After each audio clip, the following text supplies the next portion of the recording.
Assalamualaikum warahmatullahi wabarakatuh. Selamat datang teman-teman semuanya di kelas Morfologi Bahasa Indonesia.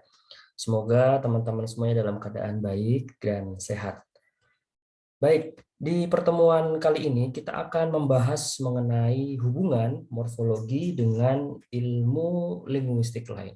Ya, setelah di pertemuan pertama minggu lalu kita sudah membahas mengenai bagaimana sih morfologi itu dilihat dari definisinya, kemudian setelah itu juga kedudukannya dan juga objek kajiannya. Nah, di pertemuan kali ini kita akan membahas mengenai kaitan atau keterlibatan morfologi dengan ilmu linguistik lain ya. Tentu kita ketahui bersama bahwa cabang linguistik itu sangat banyak, misalnya dibagi ada yang namanya linguistik mikro dan juga ada yang namanya linguistik makro. Nah, rekan-rekan mahasiswa yang berbahagia, tujuan pembelajaran kita pada pertemuan kali ini adalah pertama, setelah mengikuti mata kuliah ini diharapkan teman-teman bisa menjelaskan hubungan morfologi dengan fonologi ya. Ini fonologi termasuk ilmu linguistik yang membahas tentang bunyi dan dia masuknya ke mikrolinguistik. Lalu yang kedua, mahasiswa mampu menjelaskan hubungan antara morfologi dan ilmu sintaksis. Ini juga masih bagian dari mikrolinguistik. Kalau sintaksis itu membahas tentang penyusunan sebuah kalimat, begitu tata bahasanya. Lalu yang ketiga, mahasiswa mampu menjelaskan hubungan morfologi dan ilmu leksikografi. Ya, ini mohon maaf sebenarnya bukan leksikografi ya, tapi sebenarnya di sini adalah leksikologi ya, leksikologi bukan leksikografi. Oke, coba kita lihat. Ya benar, yang sebenarnya adalah leksikologi ya, bukan leksikografi. Jadi mohon maaf ini ada sedikit kesalahan di situ. Yang ketiga membahas mengenai bagaimana mahasiswa mampu menjelaskan hubungan morfologi dengan leksikologi. Lalu yang keempat, mahasiswa mampu menjelaskan hubungan morfologi dengan etimologi. Baik, tentu video pembelajaran ini saya akan buat singkat agar bisa dipahami teman-teman dengan mudah begitu ya. Kita bahas dari yang pertama, yaitu hubungan morfologi dengan fonologi. Oke, sebelum membahas itu, teman-teman harus pahami dulu apa itu fonologi ya. Fonologi kita pahami sebagai ilmu yang membahas tentang bunyi ya, bunyi bahasa. Jadi objek kajian dari fonologi adalah bunyi gitu ya. Sedangkan morfologi adalah ilmu yang membahas tentang seluk-beluk pembentukan kata. Nah, kaitan kedua ilmu ini itu terjadi pada peristiwa yang disebut dengan morfofonemik ya. Ini teman-teman perlu ketahui. Jadi dalam peristiwa morfologi nantinya kita akan bertemu dengan yang namanya morfofonemik. Apakah morfofonemik itu? Jadi morfofonemik adalah peristiwa perubahan bunyi ya, atau jadi di situ ada bunyi yang berubah begitu. Nah, bunyi yang berubah ini terjadi akibat bertemunya ya morfem dengan morfem dalam sebuah proses pembentukan kata. Misalnya sebagai contoh adalah pada proses pengimbuhan atau proses afiksasi itu nanti ada pertemuan atau apa namanya ya perubahan bunyi akibat bertemunya morfem dengan morfem gitu. Di sini saya beri contoh munculnya fonem M ya, fonem M pada proses pembentukan kata membawa ya, membawa akibat bertemunya morfem me dan morfem bawa. Kita ketahui misalnya kata membawa itu terdiri dari dua morfem, yaitu me sebagai afiks, morfem afiks, dan bawa sebagai morfem dasar. Morfem me dan morfem bawa bertemulah mereka. Nah, akibat pertemuan ini terjadi perubahan bunyi. Ya, dalam hal ini perubahan bunyinya adalah penambahan atau memunculkan fonem em. Ya, jadi ada bunyi em di situ. Akibat pertemunya me dan bawa, gitu. Muncul fonem em. Nah, inilah yang disebut dengan peristiwa morfofonemik. Tentu nanti akan dibahas lebih jauh ya mengenai itu. Tidak hanya pemunculan bunyi, ada juga peristiwa-peristiwa lain, misalnya pelesapan bunyi ya atau bergesernya bunyi dan lain sebagainya. Di bawah misalnya kita akan lihat contoh-contoh. Di sini ada membina ya. Ini tentu muncul fonem em juga dari bina dan menjadi membina. Ada pemunculan fonem m. Pembina juga sama. Lalu ada yang di sebelah sana ini ya, ini menyikat. Nah, ini terjadi peluluhan ya, peluluhan. Jadi bunyi s pada kata sikat itu diluluhkan menjadi bunyi n ya, bunyi ny gitu ya. Kemudian juga sama pengiriman juga sama, ada peluluhan ya dan lain sebagainya. Jadi nanti proses morfofonemik itu banyak, tidak hanya pemunculan tapi ada beberapa proses. Ini jadi sekali lagi letak hubungan antara morfologi dengan fonologi terjadi pada peristiwa morfofonemik. Lalu yang berikutnya adalah morfologi dengan sintaksis ya. Jadi morfologi dengan sintaksis kedua-duanya termasuk ilmu bahasa ya, masuk ke dalam mikrolinguistik. Nah, letak hubungannya di mana? Letak hubungannya adalah terjadi pada persamaan objek di antara kedua ilmu ini. Baik morfologi maupun sintaksis, dua-duanya mengkaji tentang kata. Jadi kata itu dibahas di morfologi dan juga sekaligus dibahas di dalam sintaksis. Hanya perbedaannya, dalam morfologi kata dianggap sebagai satuan yang paling besar, sedangkan dalam sintaksis kata adalah satuan yang paling kecil. Ya, ketika kita membuat kalimat ya, konteksnya dalam sintaksis tentunya itu pasti kita mulai dari kata ya. Membuat kalimat itu pasti kita mulai dari kata.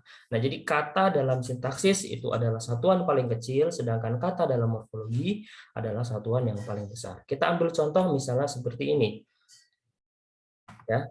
Ada sebuah kalimat, ia akan mengadakan perjalanan jauh ya. Nah, dilihat dari sisi morfologi, kalimat ini terdiri dari banyak morfem ya. Ya, kalau kita hitung katanya misalnya ada ia akan mengadakan perjalanan jauh. Jadi ada 1, 2, 3, 4, 5 kata di situ. Ini kalau sudut pandangnya dari morfologi. Kita pecah lagi misalnya ia sebagai satuan morfem, akan satu morfem, mengadakan ada 3 morfem, ada dan juga kan, perjalanan 2 morfem, ya, peran dan jalan, lalu jauh itu 1 morfem. Itu sudut pandangnya morfologi, ya. Ada kata, tetapi kata dalam morfologi dipandang hanya sebagai satuan yang besar, sebatas itu saja. Nah, ketika dia beranjak ke sintaksis, kata itu menjadi punya fungsi, ya, menjadi punya fungsi sintaksis. Misalnya, kita lihat ia itu berkedudukan atau berfungsi sebagai subjek, akan mengadakan sebagai predikat, dan perjalanan jauh sebagai objek. Jadi baik morfologi dengan sintaksis, keduanya berkaitan di situ karena sama-sama membahas mengenai kata, ya. Demikian. Lalu yang berikutnya adalah hubungan morfologi. Oke, ini sebelum masuk ke sana, ini kita lihat ya, sudah saya ulang minggu lalu mengenai satuan gramatikal ya, sudah dibedakan antara mana yang menjadi objek kajian morfologi, mana yang sintaksis, mana yang fonologi. Ya, saya kira tidak perlu saya ulang lagi di bagian ini. Kita langsung masuk ke morfologi dengan leksikologi, oke ya. Nah, teman-teman perlu diketahui bahwa leksikologi adalah ilmu yang membahas mengenai kata ya, pemakaian kata. Bagaimana sebuah kata itu dipakai oleh pengguna bahasa. Nah, itu kajiannya dibahas dalam ilmu leksikologi, gitu ya. Misalnya, sebuah kata kita ambil contoh di sini kata masak.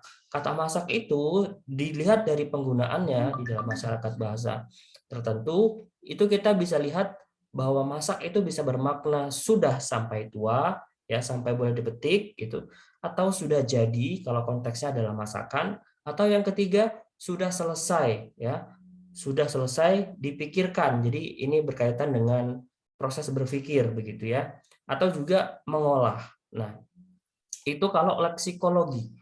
Jadi dia sama juga hampir mirip dengan sintaksis ya, objeknya di kata, tetapi fokusnya adalah bagaimana kata dari makna kata itu dicari artinya dan digunakan di masyarakat itu seperti apa. Itu leksikologi, gitu.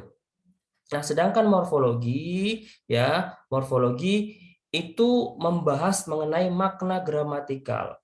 Jadi dua-duanya sama-sama mengkaji kata, oke, mengkaji makna, hanya perbedaannya kalau leksikologi mengkaji makna leksikal, ya, makna yang dipakai secara umum, sedangkan makna dalam konteks morfologi adalah makna gramatikal, makna yang muncul setelah proses morfologi itu terjadi. Ya, misalnya minggu lalu saya sudah contohkan berbaju itu punya makna memakai atau mengenakan, begitu ya.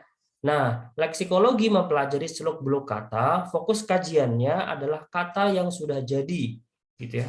Jadi ada kata A, kata masak misalnya, itu yang dibahas penggunaannya. Fokusnya ke sana kalau leksikologi, baik itu penggunaan atau katanya terbentuk secara arbitrer, maksudnya arbitrer itu katanya begitu saja terjadi, tidak bisa dicari asal usulnya, ya, tidak bisa dicari hubungannya kenapa harus kata A untuk mewadahi konsep A, itu arbitrer, ataupun proses morfologi gitu. Jadi boleh juga merupakan hasil dari proses morfologi, itu bagian dari leksikologi. Nah, sekali lagi saya kemukakan bahwa objeknya sama-sama kata, sama-sama mengkaji makna. Jadi di situ hubungannya. Lalu yang berikutnya adalah ini sebagai contoh saja ya. Masih ada contoh lagi, misalnya kata rumah. Ya, secara leksikal atau secara makna di kamus, makna yang bisa kita cari leksikal, makna leksemnya bangunan atau tempat tinggal, ya. Bangunan pada umumnya ini rumah gitu ya. Ketika berubah menjadi berumah, maka punya makna mempunyai rumah gitu ya. Nah, arti leksikal dan pemakaian kata tersebut dibicarakan dalam leksikologi. Sedangkan dalam morfologi dibicarakan perubahan bentuknya dari rumah menjadi berumah, ya. Itu ada proses gramatikal apa, kemudian makna baru yang muncul seperti apa, apakah mempunyai perubahan makna atau tidak. Nah, ini posisi di antara kedua ilmu tadi. Lalu yang terakhir adalah bagaimana kaitan atau hubungan morfologi dengan etimologi. Oke, morfologi sudah kita bahas berkali-kali bahwa dia membahas mengenai seluk-beluk ya pembentukan kata. Oke.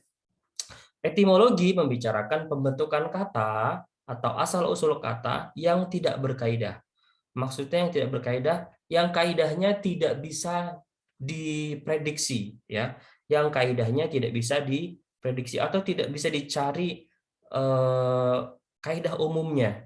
Kalau morfologi bisa kita cari kaidahnya. Oh, ketika bertemu misalnya bentuk dasar apa begitu, nanti akan punya kaidah sendiri. Tapi kalau etimologi ini kata-katanya kata-kata yang tak berkaidah, ya, kata-kata yang